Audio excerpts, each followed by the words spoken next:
ঘরে বোনেরা আসে না, সে ঘর থেকে আনন্দ দরজা থেকে ফিরে যায়। কারণ বোন শুধু একটি সম্পর্ক নয়, সে বাবা মায়ের প্রতিচ্ছবি।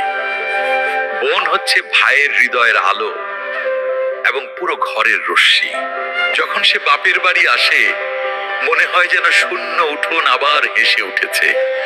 তার হাসিতে বরকত থাকে, তার কথায় শান্তি থাকে এবং তার দোয়ায় এমন শক্তি থাকে যা যে কোনো ঝড়কে থামিয়ে দেওয়া যায়।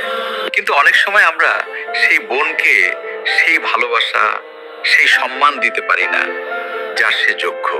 কখনো স্ত্রীর কথায় বা সমাজের ভয়ে, কখনো নিজের অহংকারে ডুবে আমরা তাকে অবহেলা করি। বোন কিছুই বলে না, শুধু চুপচাপ সহ্য করে।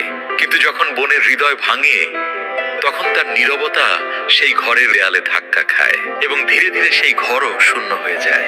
যদি আপনার সাথেও এমন কিছু হয়ে থাকে, তবে আজই হৃদয় থেকে পুরনো অভিযোগগুলোকে একটি পুরনো মুদ্রার মতো দূরে ফেলে দিন। আপনার বোনকে আবার হৃদয়ে জায়গা দিন।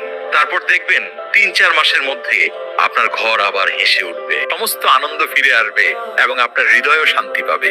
একবার চেষ্টা করেই দেখুন, বোনের ভালোবাসায় সৃষ্টিকর্তার রহমত লুকিয়ে থাকে।